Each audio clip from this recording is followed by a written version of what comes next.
Sahari High School, Shatakli, Standard 10, Subject English. Let's learn the new lesson. Let's march. Take out page number 106. I give the biggest credit of this honor to my movements. Kalu Kumar, Dhumdas and Adarsh Kishore from India and Iqbal Mushi from Pakistan, who made the supreme sacrifice for protecting the freedom and dignity of children.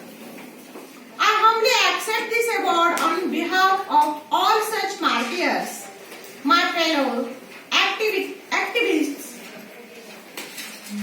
across the world and my countrymen. इथं कैलास सत्यार्थी म्हणतात की I give the biggest credit of this honor.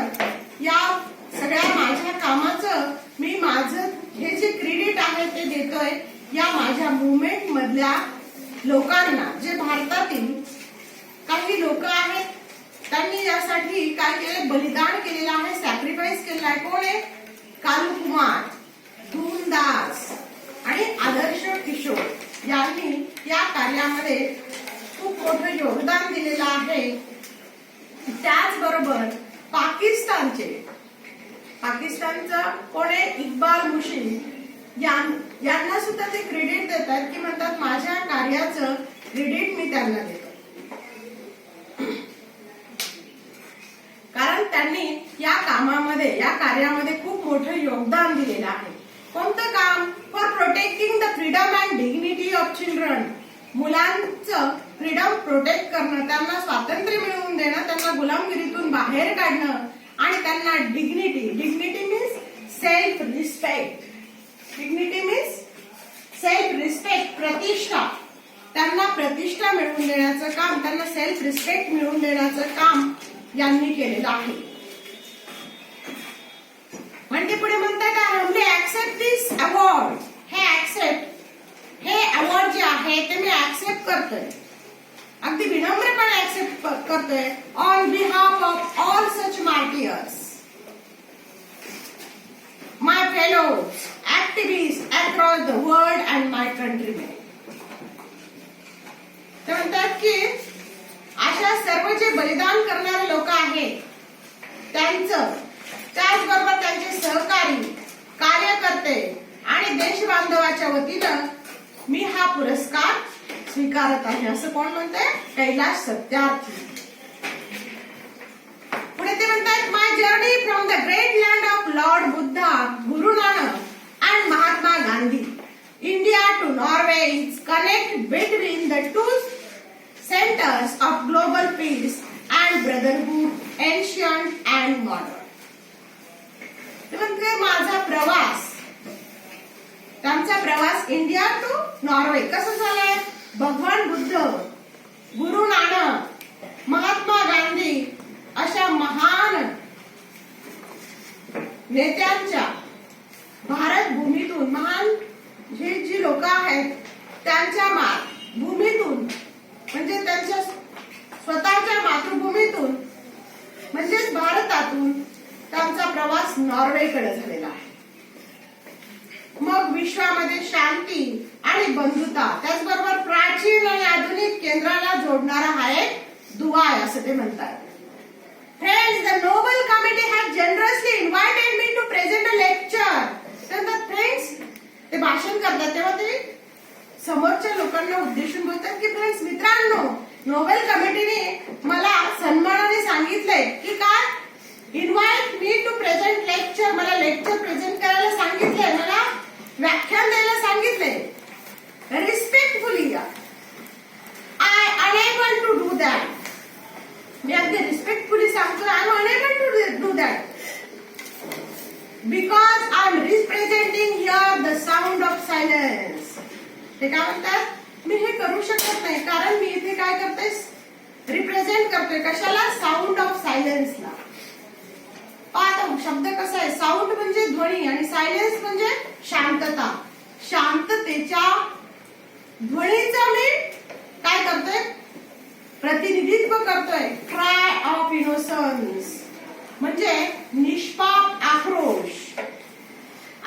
प्रत्येक शब्द फार महत्वाचा ना. And the face of invisibility. Invisibility म्हणजे अदृश्यता. Face म्हणजे चेहरा. मग अदृश्य असेल तर चेहरा कसा असेल. पण त्यांचा म्हणण्याचा उद्देश असा आहे की अदृश्य मागील चेहऱ्याचं प्रतिनिधित्व करत आहे. जे अदृश्य आहे, जी सत्य दिसत नाही, त्याच्या मागील जो चेहरा आहे त्या सगळ्यांचं ते प्रतिनिधित्व करत आहे. I represent millions of those children who are left behind, and that's why I have kept an empty chair here as a reminder. ते म्हणतात की मागे राहिलेली जी लाखो मुलं आहेत त्या सर्व मुलांचं मी काय करतोय, प्रतिनिधित्व करतोय. आणि त्यांचं स्मरण म्हणून, त्यांची आठवण म्हणून मी एक खुर्ची रिकामी ठेवलेली आहे.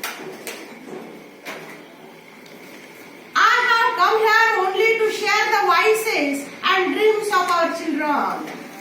ते म्हणतात मी इथे कशासाठी आलोय.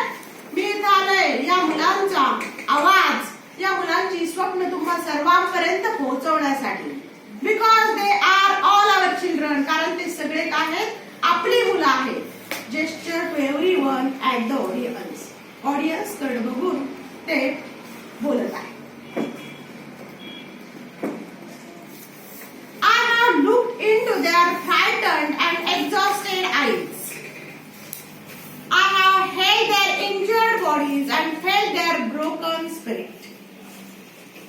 त्यांचे ते फ्रायटन्ड अँड एक्झॉस्टेड आईज, घाबरलेले, भयभीत झालेले. एक्झॉस्टेड म्हणजे खूप थकलेले, अतिशय थकलेले. खूप एक्झॉस्टेड 2 नंबरला लिहिले का. एक्झॉस्टेड अतिशय थकलेले असे डोळे.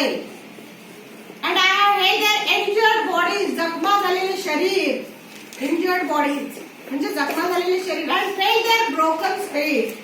आणि त्यांचा ब्रोकन स्पिरिट. स्पिरिट म्हणजे आत्मा, परंतु इथे अर्थ होतो भावना. त्यांच्या त्या दुखावलेल्या भावना.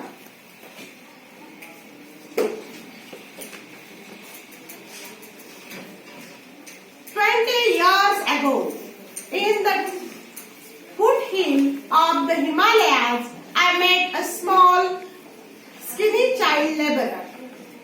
He asked me, "Is the world so poor that it cannot give me a toy and a book instead of facing me to take a gun or a tool?" त्यानंतर 20 वर्षापूर्वी हिमालयाच्या पायथ्याशी त्यांना एक छोटासा लहानसा असा बालमजूर भेटला. आणि त्यांनी विचारलं की जग इतकं गरीब आहे का. Is the world so poor. जग इतकं गरीब आहे that it can not give me a toy and book. ते मला एक खेळणी, एक पुस्तक देऊ शकत नाही. Instead of forcing me gun and tools. मला गन घ्यायला, टूल्स घ्यायला, हत्यारे घ्यायला फोर्स करते आणि मला एक साधं पुस्तक देऊ शकत नाही. इतकं गरीब आहे का हे जग. असं तो बालमजूर त्यांना विचारतोय. पुढे ते म्हणतात, I met with a Sudanese child soldier. He was kidnapped by an extremist. Extremist means दहशतवादी. Extremist means दहशतवादी. He was kidnapped by an extremist militia. As the first training lesson, he was forced to kill his friends and family. He asked him, "What is my fault?" ते म्हणतात एक सुदानी बाल सैनिकाला ते भेटले आणि सैन्यात नसलेला परंतु लष्करी शिक्षण घेतलेले असे हे दहशतवादी. त्यांनी त्या मुलाला काय केलं होतं, किडनॅप केलं आणि त्याला ट्रेनिंग दिलं. पहिलं ट्रेनिंग काय दिलं, त्याच्या हातामध्ये गन ठेवली आणि त्याला काय सांगितलं, किल युअर फ्रेंड अँड फॅमिली. त्याला पहिलं काय काम सांगितलं, किल युअर फ्रेंड अँड फॅमिली. तू तुझ्या मित्राला आणि फॅमिलीला मार. मग तो छोटासा मुलगा म्हणतो, व्हॉट इज माय फॉल्ट. माझं काय दोष आहे. त्याच्या जर डोक्यावर गन ठेवली आणि त्याला जर सांगितलं असेल किल युअर फ्रेंड अँड फॅमिली, काय करणार. पण what is my fault. Friends, all the great religions teach us to care for our children. Jesus said, let the children come to me, do not hinder them. For the kingdom of God belong to them. The Holy Quran says, kill not your children because of poverty. And the friends, all the great religions, जे सगळे मोठे मोठे religions आहेत, धर्म आहेत, teach us to care for our children. ते सगळे धर्म आपल्याला सांगतात की आपल्या मुलांची काळजी घ्या. जीसस म्हणतात, let the children come to me. माझ्याकडे या मुलांना येऊ द्या. Do not hinder them. त्यांना अडवू नका. For the kingdom of God belong to them. देवाचं राज्य हे त्यांच्याच मालकीचं आहे.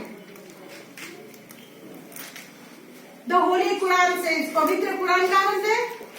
Kill not your children because of poverty. तुमच्या पॉवर्टीमुळे, तुमच्याकडं जी गरिबी आहे, दारिद्र्य आहे, त्यामुळे तुम्ही तुमच्या मुलांना मारू नका. Hence, there is no greater violence than to deny the dreams of our children.